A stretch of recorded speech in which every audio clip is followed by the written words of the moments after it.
الحمد لله نحمده ونستعينه ونستغفره ونؤمن به ونتوكل عليه ونعوذ بالله من شرور أنفسنا ومن سيئات أعمالنا من يهده الله فلا مضل له ومن يضلله فلا هادي له وأشهد أن لا إله إلا الله وحده لا شريك له وأشهد أن محمدًا عبده ورسوله أما بعد فأعوذ بالله من الشيطان الرجيم بسم الله الرحمن الرحيم من عمل صالحا من ذكر أو أنثى وهو مؤمن فلنحيينه حياة طيبة ولنجزينهم أجرهم بأحسن ما كانوا يعملون وقال الله تبارك وتعالى في مقام آخر يا أيها الذين آمنوا اذكروا الله ذكرا كثيرا وسبحوه بكرة وأصيلا وقال الله تبارك وتعالى في مقام آخر فإذا فرغت فانصب وإلى ربك فارغب وقال النبي صلى الله عليه وسلم أقرب ما يكون العبد من ربه وهو ساجد وقال النبي صلى الله عليه وسلم اللهم أعني على ذكرك وشكرك وحسن عبادتك وقال النبي صلى الله عليه وسلم افلا احب ان اكون عبدا شکورا صدق اللہ العظیم۔ میرے انتہائی واجب الاحترام قابل صد احترام بھائیوں، دوستوں اور بزرگوں، میں نے آپ کے سامنے قرآن کریم کی چند آیات اور نبی اکرم صلی اللہ علیہ وسلم کے ارشادات میں سے چند حدیثیں پڑھی ہیں۔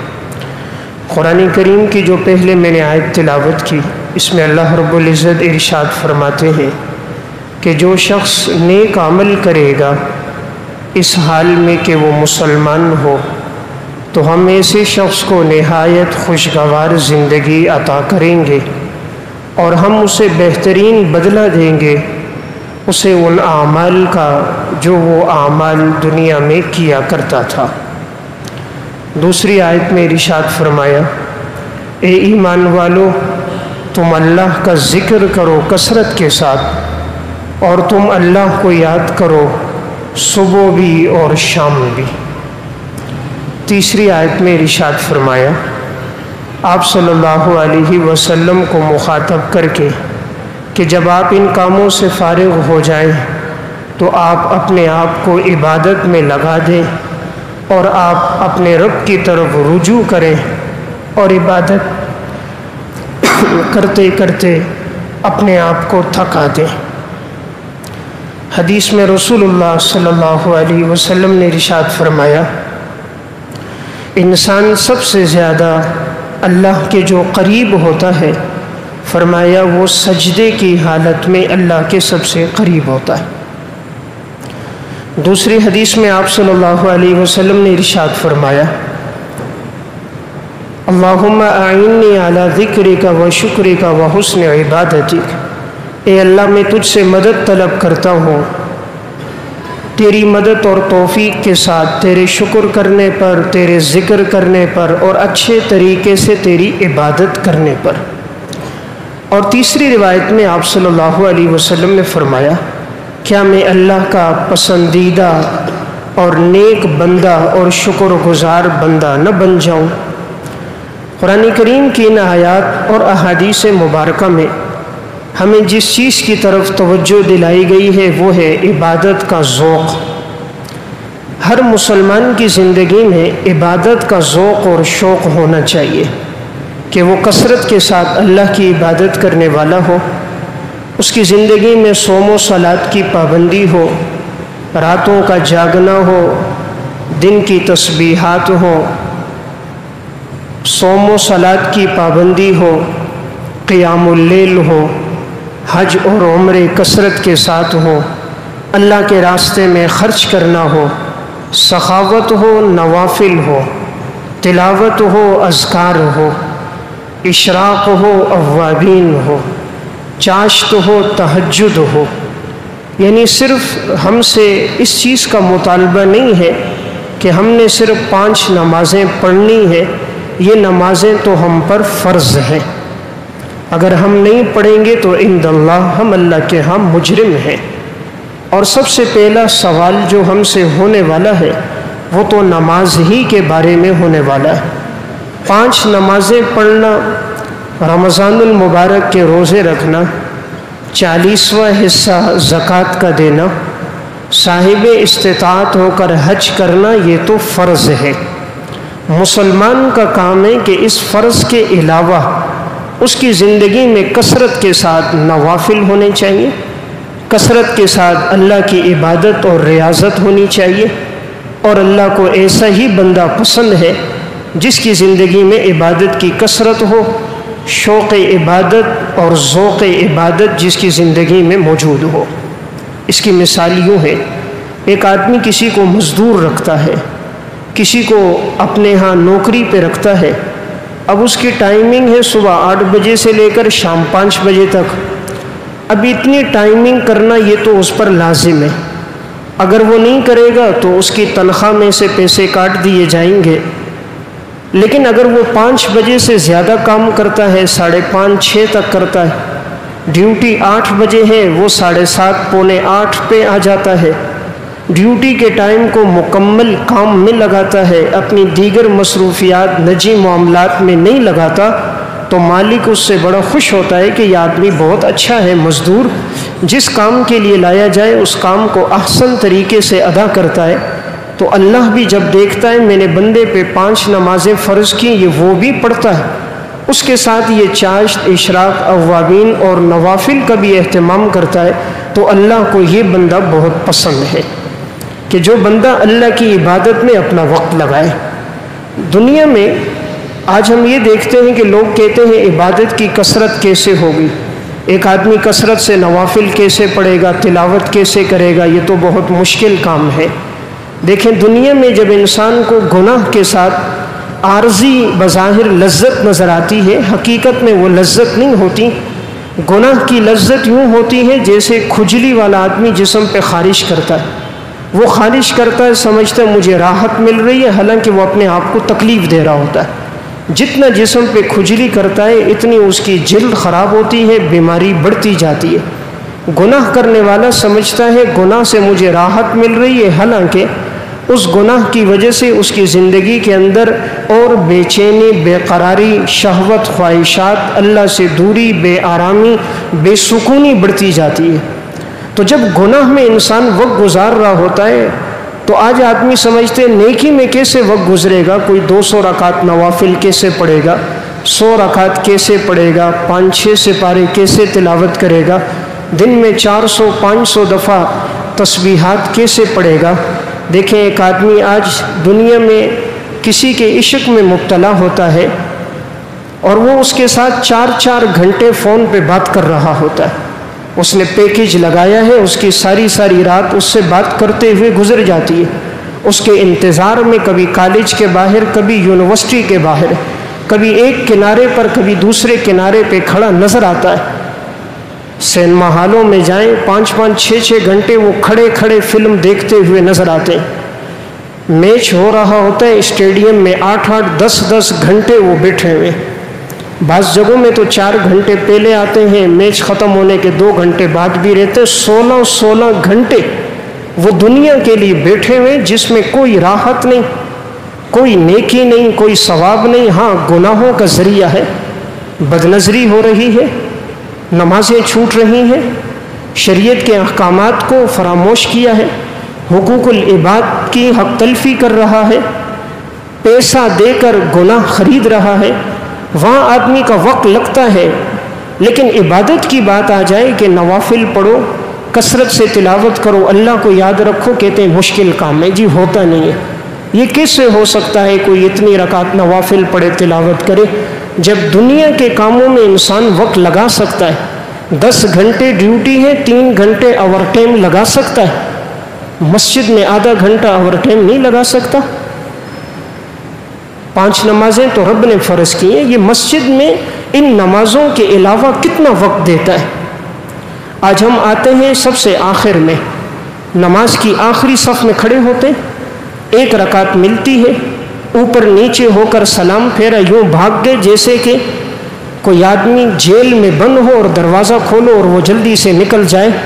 یعنی ہمارے پاس رب کے سامنے سجدہ کرنے کے لیے ٹائم نہیں ہے، 5 سے 10 منٹ کے لیے آئیں گے فوراً نکل جائیں گے، نہ وضو اطمینان کا ہوگا نہ استنجا اطمینان کا ہوگا، استنجا کرتے کرتے اٹھ جائیں گے، وہی پیشاب کے قطرے جسم اور کپڑوں پہ لگیں گے تو پاکی ہی نہ ہوئی، کپڑے ہی ناپاک ہو گئے، نماز کیسے قبول ہوگی؟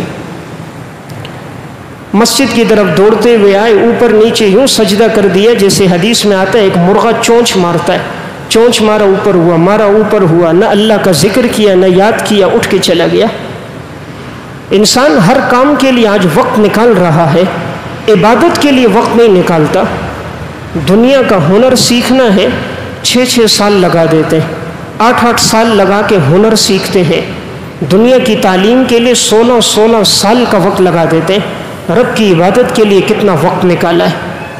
تھوڑی دیر اس پہ سوچنا چاہیے، جس رب کے سب سے زیادہ انسان پر احسانات ہیں، اس اللہ کے لیے ہم نے اپنی زندگی کا کتنا وقت نکالا؟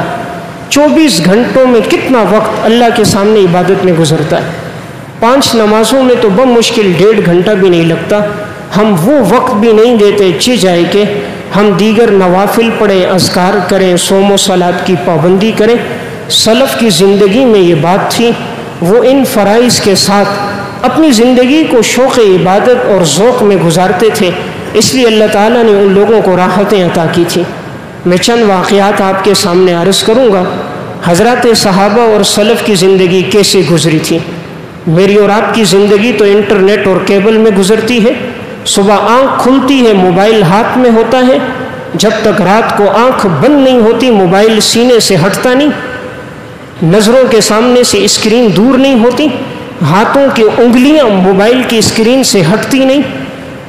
ہماری تو راتیں موبائل میں گزر رہی ہیں، ہمارا تو دن کام کاج میں گزر رہا ہے، دماغ غیروں کو نقصان پہنچانے کے منصوبوں میں گزر رہا ہے، مال حرام کیسے اکٹھا کرنا ہے، دھوکہ کیسے دینا ہے، ملاوٹ کیسے کرنی ہے، خیانت کیسے کرنی ہے، دوسرے کے جیب سے مال کیسے نکالنا ہے، ساری زندگی تو اس میں گزری۔ رب کی عبادت میں کتنا وقت گزارا؟ داڑھی میں سفید بال آ گئے، کمر جھک گئی، بولتا ہے تو دوسرے اس کی زبان سمجھ نہیں پاتے، آج سننے کی طاقت ختم ہو گئی۔ تھوڑی دیر کے لیے سوچے، اس 50 سال میں کوئی رات ایسی ہے جو ساری رات اللہ کی عبادت میں گزاری ہو؟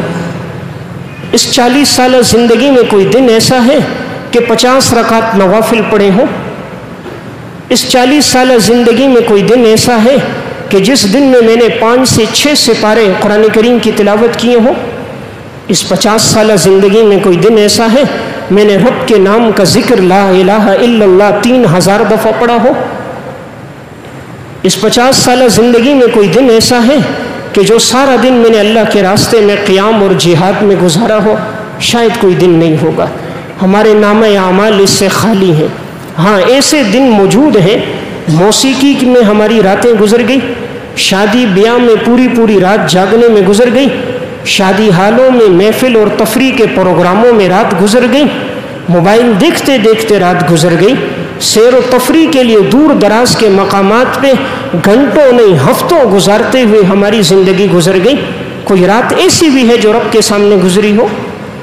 کوئی دن ایسا بھی ہے جو صوم و صلات کی پابندی کی ہو؟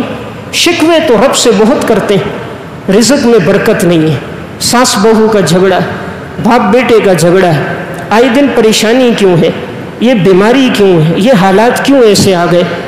یہ سب کچھ انسان کے اعمال کی وجہ سے۔ قرآن کہتا ہے وَمَا أَصَابَكُم مِّن مُّصِيبَةٍ فَبِمَا كَسَبَتْ أَيْدِيكُمْ ظَهَرَ الْفَسَادُ فِي الْبَرِّ وَالْبَحْرِ بِمَا كَسَبَتْ أَيْدِي النَّاسِ۔ آج مسجدوں کو آباد کرنے والے لوگ نہیں ہیں، مسجدیں خالی ہیں، فرض نماز سے 5 منٹ پہلے آتے، فرض نماز پڑھی دعا بھی اکثر نہیں کرتے، فوراً بھاگتے ہوئے چلے جاتے، نماز ختم ہوتی ہے امام کے چہرے کو دیکھ رہے کب جلدی دعا کرے تاکہ جان چھوٹے۔ یہ عصر سے مغرب کون ہے جو وقت مسجد میں گزارتے ہیں؟ یہ فجر کی نماز کے بعد کتنے ہیں جو وقت اشراق تک اللہ کی عبادت میں گزارتے ہیں؟ یہ کتنے جتنی کی رات کا آخری پہر رب کے سامنے عبادت میں گزرتا ہو؟ آج زندگی میں سب چیزیں ہیں، عبادت نہیں ہے، اسی لیے دل کا سکون نہیں ہے۔ اولاد ہے نافرمان ہے، بیوی ہے بد اخلاق ہے، مال ہے برکت نہیں ہے، رات کو سونا ہے آرام کی نیند نہیں ہے، جسم ہے آئے دن بیماریوں میں مبتلا ہے، فیکٹری دکان موجود ہے لیکن آئے دن نقصان ہے، گاڑی ہے لیکن آئے دن کام نکل رہا ہے، اولاد ہے آئے دن بیماریوں مصیبتوں میں پڑی ہے۔ رب اسی طرح تو دکھاتا ہے کہ میرے بندے تو میری طرف متوجہ ہو، سب کام اللہ کے در سے بنتے۔ حضرات سلف کی عبادت کا شوق کیسا تھا؟ میں بات شروع کرتا ہوں رسول اللہ صلی اللہ علیہ وسلم سے، امام الانبیاء جن کے اگلے پچھلے سب گناہ معاف، اللہ نے خود قرآن میں فرما دیا آپ کے بارے میں، لِيَغْفِرَ لَكَ اللَّهُ مَا تَقَدَّمَ مِن ذَنبِكَ وَمَا تَأَخَّرَ، ہم نے آپ کے اگلے پچھلے سب گناہ معاف کیے۔ پیغمبر سے تو گناہ ہوتا ہی نہیں ہے، انبیاء علیہ السلام تو معصوم ہے، اس لیے مفسرین نے لکھا یہاں مراد غیر اولا کام، غیر اولا کام اگر کوئی ہو گیا اللہ نے فرمایا ہم نے وہ بھی معاف کر دیا۔ لیکن اس کے باوجود حضور کی زندگی میں عبادت کتنی ہے؟ صحیح بخاری کی روایت ہے، ام المومنین حضرت عائشہ رضی اللہ تعالیٰ عنہ فرماتی ہیں رسول اللہ صلی اللہ علیہ وسلم رات کو اتنا قیام کرتے، اتنا قیام، آپ صلی اللہ علیہ وسلم کے پاؤں مبارک پہ ورم آ جاتا تھا، پاؤں مبارک سوج جاتے تھے، تو میں حضور سے کہتی یا رسول اللہ، اللہ نے تو آپ کے سب گناہ معاف کیے، آپ کیوں اللہ کے سامنے اتنی عبادت کرتے ہیں؟ پاؤں مبارک پہ ورم آ جاتا ہے۔ آپ نے فرمایا افلا احب ان اکون عبدا شکورا، کیا میں اللہ کا شکر گزار بندہ نہ بنوں؟ یعنی جن کے لیے کائنات کا نظام بنا، جن کی سب خطائیں معاف، ان کی تو ساری رات عبادت میں گزر رہی ہے، کبھی ہمیں بھی قیام کرتے ہوئے پاؤں میں ورم آیا؟ ہم تو دیکھتے ہیں جہاں نماز طویل ہوتی ہے اگلے دن اس مسجد میں تراویح پڑھنے نہیں آتے، یہاں امام صاحب ذرا ترتیل تجوید کے ساتھ پڑھتا، ٹائم زیادہ لگتا ہے، وہ مسجد ڈھونڈو جہاں شارٹ کٹ جلدی نماز ختم ہو۔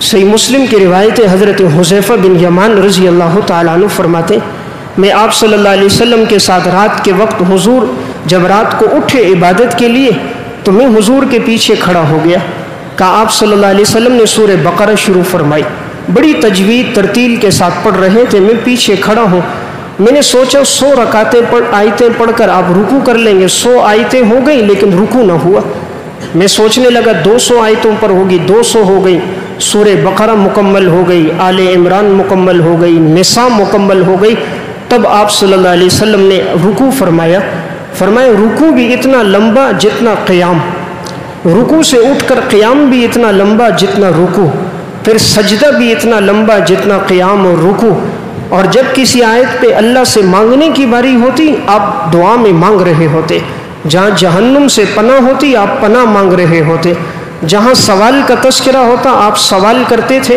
بڑی تجوید اور ٹھہر ٹھہر کر آپ صلی اللہ علیہ وسلم نے یہ تینوں صورتیں مکمل فرمائیں، اور ایک روایت میں ہے کہ آپ نے مائدہ بھی ساتھ پڑھی، تو 4 صورتیں حضور نے رات میں قیام اللیل میں پڑھی ہیں، سورہ بقرہ، سورہ آل عمران، سورہ نساء، سورہ مائدہ، یہ تقریباً 6.25 سپارے بنتے، 6.25 سپارے آپ نے قیام اللیل میں پڑھے۔ ہماری زندگی کی کوئی رات ایسی ہے کہ ہم نے ایک پاؤں بھی تلاوت کیا ہو؟ یہ تھی انبیاء علیہ السلام کی زندگی میں ذوق عبادت۔ آپ صلی اللہ علیہ وسلم کے بعد حضرات صحابہ کی زندگی میں عبادت کا کیسا شوق ہے؟ حضرت عثمان بن عفان رضی اللہ تعالیٰ عنہ حلیۃ الاولیاء میں اور معرفت الصحابہ میں ابو نعیم اصفہانی رحمۃ اللہ علیہ نے لکھا، عبد الرحمن تیمی رحمۃ اللہ علیہ فرمانے لگے میں مسجد حرام میں آیا، میں نے اپنے آگے دیکھا ایک شخص آگے آگے جا رہا ہے، میں پیچھے پیچھے تھا، انہوں نے مسجد حرام میں جا کر مقام ابراہیم کے پیچھے نیت باندھی 2 رکعت نفل کی، میں نے بھی پیچھے نیت باندھ لی، کہا الف لام میم سے قرآن شروع کیا، والناس پہ 1 رکعت میں پورا قرآن تلاوت کر لیا، 1 رکعت میں پورا قرآن انہوں نے تلاوت کر لیا۔ فرمایا جب دیکھا تو حضرت عثمان بن عفان رضی اللہ تعالیٰ عنہ تھے۔ حضرت تمیم داری رضی اللہ تعالیٰ عنہ کا واقعہ تاریخ مدینتی دمشق میں ہے۔ قرآن کریم کی ایک آیت پڑھی، رات کو اٹھے ہیں، یہ آیت تلاوت کر رہے ہیں۔ ام حسب الذین اجترحوا السیئات ان نجعلهم کالذین آمنوا وعملوا الصالحات سواء محیاہم ومماتہم ساء ما یحکمون۔ کیا برابر ہیں وہ لوگ جن کی زندگی نیک اعمال میں گزرے، اور برابر ہیں وہ لوگ جن کی زندگی گناہوں اور فسق و فجور میں گزرے؟ بہت برا ہے جو تم لوگ فیصلہ کرتے ہو۔ اللہ تعالیٰ فرماتے ہیں جس کی زندگی نیکی میں گزرے اور جس کی زندگی گناہ میں گزرے، یہ دونوں برابر نہیں ہیں۔ فرمایا ہمارے ہاں دونوں برابر نہیں، اللہ کے ہاں عدل اور انصاف ہے، انصاف کے ساتھ اللہ کے ہاں ہر فیصلہ ہوتا ہے۔ اسی آیت کو دہراتے دہراتے حضرت تمیم داری رضی اللہ تعالیٰ عنہ کی صبح ہو گئی۔ ایک آیت کو پڑھتے پڑھتے ساری رات گزر گئی۔ یہی حضرت تمیم داری رضی اللہ تعالیٰ عنہ، مولا علی قاری رحمۃ اللہ علیہ نے مرقات المفاتیح میں لکھا، ایک مرتبہ تہجد کی نماز چھوٹ گئی، ایک مرتبہ اپنے نفس کو سزا یہ دی کہ پورا سال رات کو سوئے نہیں، صرف ظہر سے عصر قیلولہ کرتے تھے، پوری رات عبادت کرتے تھے کہ مجھ سے تہجد کی نماز کیوں چھوٹ گئی۔ اپنے نفس کو سزا دینے کے لیے ایک سال تک رات کو سوئے نہیں۔ یہ وہ لوگ تھے جن کی راتیں عبادت میں گزرتی تھی، جن کی زندگی میں ذوق عبادت تھا۔ آج تو ہم کہتے ہیں عبادت کے لیے ہم فارغ نہیں ہیں، نماز کے لیے ٹائم نہیں ہے، تلاوت کے لیے وقت نہیں ہے، دنیا کے ہر کام کے لیے وقت ہے، مسلمان کو خدا کے سامنے سر بسجود ہونے کے لیے وقت نہیں، اس لیے پھر ہر کام میں اس کا وقت لگتا ہے اور وہ کام ناتمام ہوتا ہے۔ سودا کرنے جاتا ہے، بات ہوتے ہوتے رہ جاتی ہے، مکان خرید لیتا ہے، راحت نہیں ملتی، پیسہ کما کے لے آتا ہے لیکن وہ اطمینان کا ذریعہ نہیں بنتا، مصیبتیں اور تکلیفوں کو وہ ساتھ لے کر آتا ہے۔ اور جب زندگی میں عبادت ہوتی ہے اللہ دل کا سکون اور راحت دے دیتا ہے، ہر وقت انسان اندر سے حشاش بشاش ہوتا ہے، اطمینان کی زندگی ہوتی ہے۔ تو میں عرض کر رہا تھا حضرات صحابہ اور سلف میں ذوق عبادت کتنا ہے۔ علامہ ابن جوزی رحمۃ اللہ علیہ نے صفت الصفوہ میں واقعہ لکھا، ام المومنین حضرت عائشہ رضی اللہ تعالیٰ عنہ کے بھتیجے قاسم فرماتے ہیں کہ ایک دفعہ میں نے کہا میں ام المومنین کے ہاں جاتا ہوں، ان سے کوئی حدیثیں سنتا ہوں۔ کہا میں فجر کی نماز کے بعد اشراق کا جب وقت ہوا میں اب ان کے ہاں گیا، میں نے دیکھا ام المومنین گھر میں کھڑی ہیں اور نوافل پڑھ رہی ہیں، قرآن کریم کی آیات تلاوت کر رہی ہیں اور قرآن کی یہ آیت پڑھ رہی ہیں، فمن اللہ علینا ووقانا عذاب السموم، اللہ کا ہم پر احسان ہے کہ اللہ تعالیٰ نے ہمیں جہنم کے عذاب سے بچایا۔ اللہ ہم پر احسان کرے کہ اللہ ہمیں جہنم کے عذاب سے بچا دے۔ حضرت قاسم فرمانے لگے میں نے دیکھا ام المومنین یہ آیت تلاوت کر رہی ہیں، میں نے سوچا بازار سے ہو کے آؤں گا، اتنی دیر میں ان کے نوافل ختم ہو جائیں گے۔ فرمایا میں بازار چلا گیا، بازار سے ہو کر سودا سلب ضروریات کا سامان لے کر آیا، پھر بھی دیکھا حضرت عائشہ رضی اللہ تعالیٰ عنہ مصلی پر کھڑی ہیں اور یہی آیتیں تلاوت کر رہی ہیں، سورہ طور پڑھ رہی ہیں، رو رہی ہیں، آنکھوں سے بے قطار آنسو بہہ رہے ہیں۔ جن کی مدح میں اللہ نے قرآن کے 2 رکوع نازل کیے، جن کی برات کا اعلان 7 آسمانوں سے اترا، ان کے دن تو اللہ کے سامنے روتے روتے گزر گئے، اور ہماری راتیں تو انٹرنیٹ اور کیبل میں گزر رہی ہیں۔ ہمارے دن تو اللہ کی نافرمانی میں گزر رہے اور ان کے دن رات اللہ کے سامنے عبادت میں گزرتے تھے۔ ان لوگوں کی زندگیوں میں عبادت کا کیسا شوق تھا، اس سے اندازہ اس واقعے سے ہوگا۔ ایک بڑی نیک صالحہ متقیہ عورت گزری ہیں، حضرت رابعہ بصریہ رحمہ اللہ۔ تذکرۃ الاولیاء میں علامہ فرید الدین عطار نے واقعہ لکھا، ایک شخص کہتا ہے میرے دل میں آیا کہ میں ان کے پاس جاؤں، دعا کے لیے درخواست کروں کہ اللہ مجھے نرینہ اولاد دے دے۔ تو کہا میں ظہر کی نماز کے بعد ان کے ہاں پہنچا، دستک دی، اندر سے کسی نے پوچھا کیسے آئے ہو؟ کہا دعاؤں کی درخواست کے لیے۔ کہا رابعہ بصریہ تو اس وقت نوافل پڑھ رہی ہیں، بعد میں آ جاؤ۔ کہتے میں عصر کے بعد آیا، پھر میں نے دستک دی، انہوں نے کہا یہ وقت ان کے ذکر کا ہے، عصر سے مغرب تک وہ اذکار کرتی ہیں، بعد میں آ جانا۔ کہتے میں چلا گیا، مغرب کے بعد آیا، پتہ چلا وہ اوابین پڑھ رہی ہیں، اوابین میں ایک ایک منزل وہ تلاوت کرتی ہیں، تو لہٰذا وہ منزل تلاوت کر رہی ہیں، بعد میں آ جانا۔ کہتے میں چلا گیا، عشاء کے بعد آیا، عشاء کے بعد آیا، دستک دی، پوچھا، کہا اس وقت ان کا معمول ہے تلاوت کا، قرآن کریم کی تلاوت کر رہی ہیں، بعد میں آ جانا۔ کہتے میں رات کے آخری پہر میں آیا، چلو شاید فارغ ہوں، دعا کی درخواست کروں، بابرکت وقت ہے، آیا میں نے دستک دی، پوچھا انہوں نے کون؟ جی دعاؤں کی درخواست کے لیے رابعہ کو بتانا ہے۔ کہا وہ تہجد پڑھ رہی ہیں۔ میں نے سوچا فجر کے بعد آتا ہوں، فجر کے بعد آیا، پوچھا رابعہ سے دعاؤں کی درخواست کرنی ہے، رابعہ کہاں ہے؟ کہا وہ فجر کی نماز کے بعد سے لے کر اشراق تک تلاوت کرتی ہیں، بعد میں آ جانا۔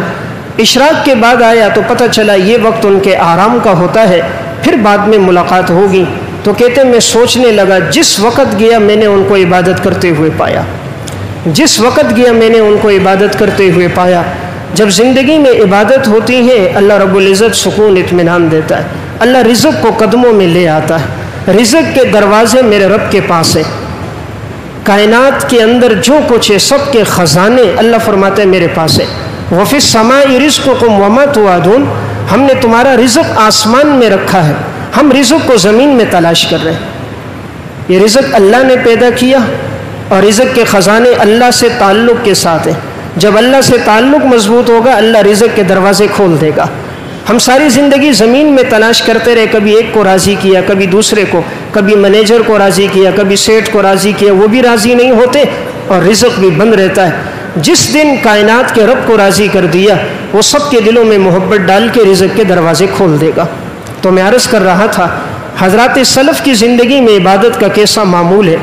علامہ ابن جوزی رحمۃ اللہ علیہ صفۃ الصفوہ میں لکھتے ہیں، ایک بڑے بزرگ گزرے ہیں حضرت ریاح القیسی رحمۃ اللہ علیہ، ان کا جب نکاح ہوا تو ایک نیک صالحہ عورت کے ساتھ تھا۔ نکاح کے بعد کہتے ہیں جب رات کا وقت ہوتا میری گھر والی میرے پاس آتی اور کہتی اگر تمہیں خواہش ہے تو بتاؤ ورنہ میں وقت عبادت میں گزاروں۔ تو اگر مجھے خواہش ہوتی ٹھیک، نہیں تو میں کہتا آپ چلی جاؤ۔ تو وہ ریاح القیسی کہتے ہیں کہ میں دیکھتا وہ جاتی لباس پہنتی نیا، صاف ستھرے کپڑے پہنتی، مصلی بچھا کر عبادت شروع کر دیتی۔ کہا ساری رات اس کی عبادت میں یوں گزر جاتی تھی۔ کہا جب رات کا آخری پہر ہوتا مجھے آواز دیتی کہ اب اٹھو، اللہ کے سامنے جاگنے کا وقت ہے اور یہ وقت مانگنے کا ہے، اٹھو، مجھے اٹھاتی تو میں نہ اٹھا، پھر آواز دی میں نہ اٹھا، پھر آواز دی میں نہ اٹھا۔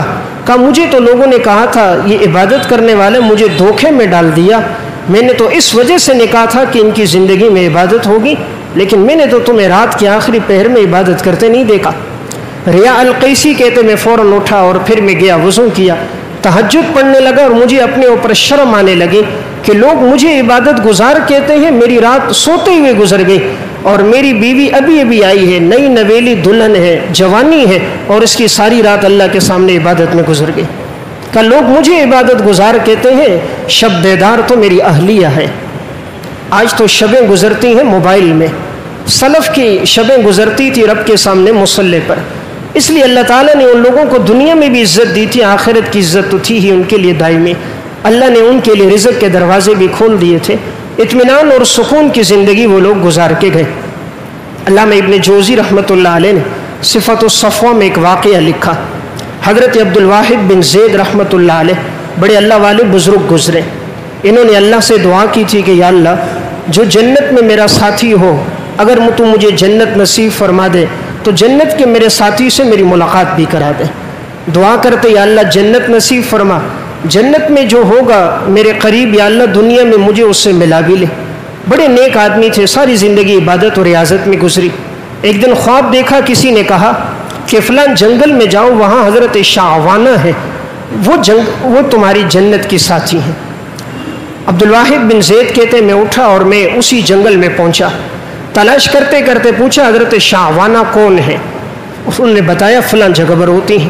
کہتے میں وہاں پر گیا تو میں نے دیکھا بکریاں چر رہی ہیں اور بکریوں کے ساتھ بھیڑیے بھی ہیں، لیکن کوئی بھیڑیا بکری پہ حملہ نہیں کرتا، ایک ہی ریوڑ ہے، بکریاں بھی جا رہی ہیں، بھیڑیے بھی مڑے۔ مجھے بڑا تعجب کہ بھیڑیا تو فوراً بکری پہ حملہ کرتا ہے اور یہاں ایک گھاٹ پہ پانی پی رہے اور کوئی بھیڑیا بکری پہ حملہ نہیں کر رہا۔ تو میں نے جب پوچھا انہوں نے کہا یہ خاتون ہے، وہ خاتون ایک کونے میں عبادت کر رہی تھی۔ یہ کہتے میں پیچھے بیٹھا رہا، جب ان کی عبادت ختم ہوئی انہوں نے پوچھا کیسے آنا ہوا، تو میں نے ان کو اپنا خواب سنایا۔ تو میں نے ان سے سوال کیا یہ بھیڑیوں میں اور بکریوں میں صلح کب سے ہو گئی کہ بھیڑیا بکری پہ حملہ نہیں کر رہا؟ اس نے کہا جب سے میرے اور میرے اللہ کے درمیان صلح ہو گئی میرے رب نے میری بکریوں اور بھیڑیوں میں صلح کر دی۔ جب سے میرے اور میرے رب کے درمیان صلح ہو گئی، میرے رب نے میری بکریوں اور بھیڑیوں کے درمیان صلح کروا دی۔ کہا کوئی بھیڑیا میری کسی بکری پہ حملہ نہیں کرتا، ایک ہی گھاٹ پہ پانی پیتے لیکن آج تک حملہ نہیں ہوا۔ یہ بھیڑیا بھی تب حملہ کرے گا جب بھیڑیے کے پیدا کرنے والے کا حکم ہوگا، جب حکم نہیں ہوگا وہ نہیں حملہ کر سکتا۔ دنیا کی کوئی چیز نقصان نہیں دے سکتی جب تک خالق کائنات کا امر نہ ہو۔ وَإِن يَمْسَسْكَ اللَّهُ بِضُرٍّ فَلَا كَاشِفَ لَهُ إِلَّا هُوَ وَإِن يُرِدْكَ بِخَيْرٍ فَلَا رَادَّ۔ اللہ فرماتا ہے کہ اگر ہم بھلائی کا ارادہ کریں کوئی روک نہیں سکتا، مصیبت پہنچائیں کوئی اس کو ٹال نہیں سکتا، یہ تو میرے رب کے ارادے سے۔ تو کہا جب سے میری اور میرے اللہ کی صلح ہو گئی، اللہ نے میری بکریوں اور بھیڑیوں میں صلح کروا دی۔ واقعہ سنانے کا مقصد زندگی میں عبادت تھی، کوئی نقصان نہیں ہوتا تھا، کوئی انہوں نے چرواہا نہیں رکھا ہوا، اللہ بکریوں کی حفاظت فرما رہا ہے۔ اس لیے زندگی میں عبادت کا شوق ہم لے کر آئے۔ کوشش و فرائض تو فرض ہے، اس کے علاوہ عبادت ہونی چاہیے۔ قرآن کریم کی تلاوت ہماری زندگی کا حصہ ہو۔ آج ہماری کتنی بڑی بدبختی ہے، مسلمان ہو کر ہم قرآن کی تلاوت نہیں کرتے، زندگی گزر جاتی ہے، صرف رمضان میں قرآن پڑھتے ہیں، باقی زندگی نہیں پڑھتے۔ تھوڑی دیر کے لیے سوچیں ہم کس چیز کے مسلمان ہیں۔ رب کی کتاب ہم پر نازل ہوئی، ایسی بابرکت کتاب جس کی ایک ایک سورت کو بسا اوقات 70 ہزار فرشتے لے کر زمین پر اترے۔ ہمارے پاس ہر چیز کے لیے ٹائم ہے، تلاوت کے لیے ٹائم نہیں ہے۔ دنیا کا کون سا کام ہے جس کے لیے وقت نہیں نکالتے؟ دوست کے لیے وقت نکالیں گے، اولاد کے لیے نکالیں گے، مزدوری کے لیے نکالیں گے، موبائل کے لیے نکالیں گے، سیاسی تبصروں کے لیے نکالیں گے، ٹیلی ویژن دیکھنے کے لیے نکالیں گے، اخبارات پڑھنے کے لیے نکالیں گے، عبادت کے لیے وقت نہیں ہے۔ اصل بات کیا ہے؟ اللہ عبادت کی توفیق نہیں دیتا۔ ہماری کیا مجال ہے ہم عبادت نہ کریں؟ اتنے بڑے بڑے پہاڑ جس رب کے تابع، سورج چاند ستاروں کا نظام جس کے رب تابع، اس کی 6 فٹ کا انسان کیوں اتباع اور فرما برداری نہیں کرے گا؟ اللہ توفیق نہیں دیتا۔ یہ سب کچھ اللہ کی توفیق سے ہوتا ہے، اس لیے اللہ سے عبادت کا ذوق مانگنا چاہیے۔ سلف میں عبادت کا ذوق کیسا ہے؟ علامہ یافعی رحمہ اللہ کی کتاب ہے روض الریاحین فی حکایات الصالحین۔ علامہ یافعی رحمۃ اللہ علیہ ایک واقعہ لکھتے ہیں۔ ایک شخص کہتا رمضان المبارک کا مہینہ آیا، میرے دل میں تھا میں کوئی خادمہ خرید لوں تاکہ وہ سحری کے لیے ہمارے لیے کھانا بنائے۔ تو یہ شخص کہتا تھا میں تھا، میرے 2 بیٹے تھے، گھر والی کا انتقال ہو گیا تھا، سحری بنانے کے لیے کوئی تھی نہیں، تو اس دور میں باندیاں فروخت ہوتی تھیں، تو میں نے کہا ایک خرید لوں گا، وہ میرے لیے کھانا بنائے گی۔ بازار میں خریدنے کے لیے جب میں گیا تو دیکھا ایک شخص بیچ رہا تھا اور اس کی قیمت بہت کم تھی، اس کی بظاہر بڑی سیافام سی تھی، لیکن لگتا ایسا تھا کہ یہ عبادت گزار ہے۔ جب میں گیا میں اس سے بات کی، اس نے کہا کہ میں یہ آپ کو دے دوں گا لیکن اس کی زندگی عبادت میں گزرتی ہے، شاید آپ کے کام کاج نہ آئے، آپ نے خریدنا ہے تو خرید لیں، قیمت اس کی بہت کم ہے۔ تو باقیوں کی قیمتیں بہت زیادہ تھیں، اس کی قیمت کم تھی، لیکن جب مجھے پتہ چلا اس کی زندگی میں عبادت کا ذوق ہے، میں نے اس کو خرید لیا۔ کہتے میں لے کر گھر آیا۔ علامہ یافعی لکھتے ہیں جب وہ رات کا وقت ہوتا وہ ہمارے لیے سحری کا انتظام کر دیتی، اس سے پہلے وہ کہتی تھی اگر خدمت کی ضرورت ہے بتائیں، نہیں ہے تو یہ رات اللہ نے بنائی ہے عبادت کے لیے، تو آپ مجھے وقت دیں میں عبادت کروں۔ کہتے میں نے اس کو کہا ٹھیک ہے عبادت کرو۔ رمضان کا مہینہ آ گیا تھا، یہ شخص کہتے ہیں مجھے بڑا تعجب ہوا، خادمہ ہے اور اللہ کی ایسی عبادت ہے۔ کہا میں دیکھ رہا تھا وہ باندھی ایک کمرے میں کھڑی ہوئی تلاوت شروع کی، قرآن کریم کی حافظہ تھی۔ کہا اس نے سورہ بقرہ شروع کی، پڑھتی رہی ترتیل کے ساتھ، بقرہ پوری ہوئی آل عمران، آل عمران مکمل ہوئی نساء، نساء پوری ہوئی مائدہ، انعام، اعراف، انفال، توبہ، برات، یونس، پڑھتی گئی، سورہ ابراہیم پہ پہنچی، اس آیت پر آئی وَيُسْقَى مِن مَاءٍ صَدِيدٍ يَتَجَرَّعُهُ وَلَا يَكَادُ يُسِيغُهُ وَيَأْتِيهِ الْمَوْتُ مِن كُلِّ مَكَانٍ وَمَا هُوَ بِمَيِّتٍ وَمِن وَرَائِهِ عَذَابٌ غَلِيظٌ۔ قرآن کی ان آیتوں میں اللہ فرماتا ہے ہم جہنمیوں کو ان کے جسم سے نکلنے والی پیپ پلائیں گے، جسم سے نکلنے والا خون ہم ان کو پلائیں گے، یہ لوگ گھونٹ گھونٹ کر پئیں گے اور یہ ان کے حلق سے نیچے نہیں اترے گا، یہ مانگیں گے موت لیکن ان پر موت نہیں آئے گی، ہر جگہ سے ان پر اللہ کا عذاب ہوگا اور تیرے رب کا عذاب تو بڑا سخت عذاب ہے۔ کہا میں دیکھ رہا تھا یہ یہاں پہنچ گئی، 13واں سپارہ ہے، وہ بھی مکمل ہونے والا، اس آیت کو پڑھ رہی ہے، رو رہی ہے، دوبارہ آیت کو پڑھا، چیخ ماری، مصلے پہ گر گئی، قریب گیا ہلایا، پتہ چلا اس کا انتقال ہو گیا۔ ایک رات میں قرآن کریم کے 13 سپارے تلاوت کر کے دنیا سے جا رہی، 13 سپارے تلاوت کر کے نماز کی حالت میں موت آ رہی۔ آج تو موت آ رہی ہے بیت الخلا میں، آج تو موت آ رہی ہے حرام کھاتے ہوئے، موت آتی ہے کلمہ پڑھنے کی توفیق نہیں ہوتی، موت آتی ہے گانا سنتے ہوئے ایکسیڈنٹ ہو جاتا ہے، آنکھوں کے سامنے فلم چل رہی، ایکسیڈنٹ ہو گیا، فلم دیکھتے دیکھتے گانا گاتے گاتے فلمی ڈائلاگ کہتے کہتے مسلمان مر رہا ہے۔ ایک وقت تھا مسلمان کی موت آتی تھی سجدے میں، موت آتی تھی تلاوت کرتے ہوئے، عبادت کرتے ہوئے، کلمہ پڑھتے ہوئے۔ تو میں نے عرض کیا ذوق عبادت کتنا ہے، 13 سپارے پڑھ کر یہ خاتون دنیا سے جا رہی ہے۔ اس لیے گزارش میں نے رکھی ہماری زندگی عبادت میں گزرے، اللہ کو راضی کرنا زندگی کا مقصد بنائے، سب کام حل ہو جائیں گے۔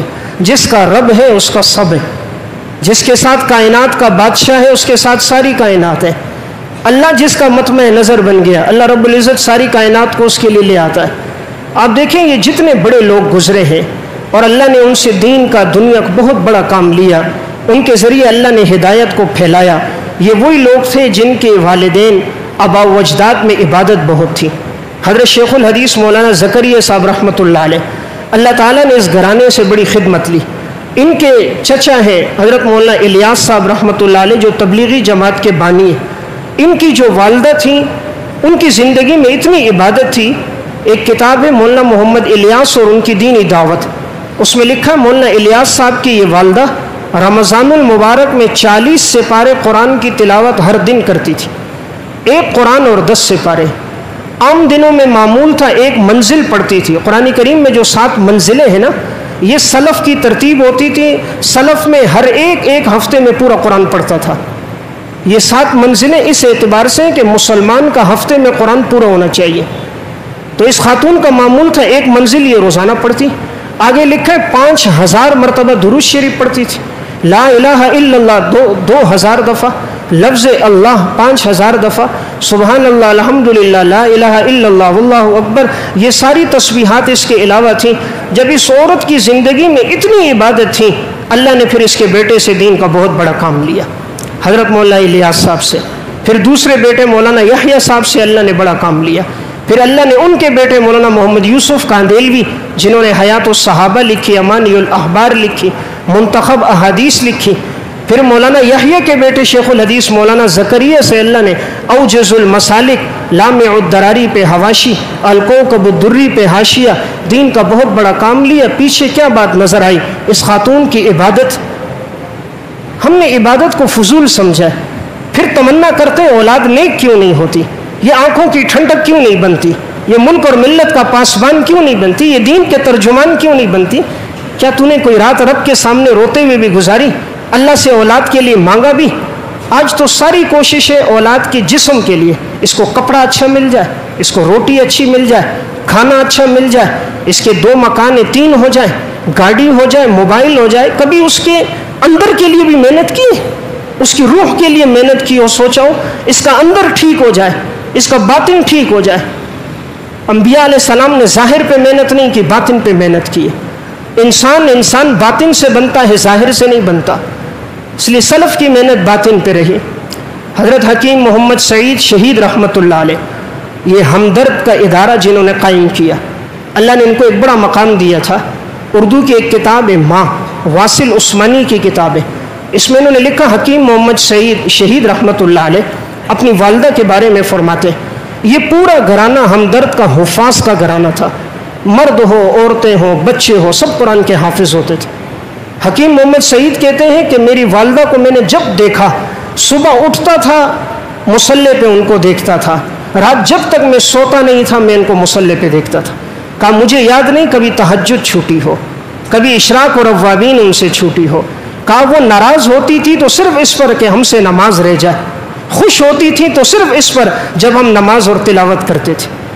کہا دنیا کی ان کی نظر میں کوئی حیثیت نہیں تھی، ہم نے ہر وقت دیکھا ان کی زندگی عبادت میں گزری۔ کہا جتنا پیسہ ان کے پاس آ جاتا تھا، جائیداد اللہ نے دی تھی، ان کا نام تھا رابعہ، یہ 4تھے نمبر پہ تھی۔ انہوں نے دہلی میں جامع مسجد بنائی تھی رابعہ کے نام سے، پوری مسجد اکیلے اس خاتون نے بنائی، حکیم محمد سعید کی والدہ نے۔ مدرسہ بنایا تعلیم القرآن کے نام سے، قرآن کریم کی مفت تعلیم، اس کے سارے اخراجات یہ برداشت کرتی تھی۔ اللہ نے اولادوں کو بڑا نوازا، پیچھے نظر کیا ہے اس خاتون کی عبادت، شوق عبادت، ذوق عبادت۔ دنیا میں اللہ نے جس کو نوازا ہے اس کے پیچھے ان کے والدین، ان کے خاندان کی عبادت ہوگی۔ عبادت سے اللہ تعالیٰ ان کو یہ عطا کرتا ہے۔ ہم تو کہتے ہیں کہ نوکری مل جائے حکومت کی، سرکاری نوکری ہے، یہ کامیابی ہے، 1.5 لاکھ تنخواہ یہ کامیابی ہے، بینک کی نوکری ہے یہ کامیابی۔ یہ کامیابی نہیں، کامیابی رب سے تعلق میں کامیابی ہے۔ بچے کو نماز کا پابند بنا دیں، یہ کامیابی ہے۔ آپ مسجد سے اندر آئیں، آپ کا بیٹا عبادت کرتے ہوئے آپ اس کو دیکھو، جو آپ کے دل کو سکون ملے، یہ عبادت ہے، یہ اصل سکون اور یہ راحت ہے۔ حضرت مولانا عبد الماجد دریابادی رحمۃ اللہ علیہ بہت بڑے عالم گزرے۔ اردو کی ایک کتاب ہے اسلامی خواتین، 400 باکمال خواتین کے انہوں نے واقعات اس میں لکھے۔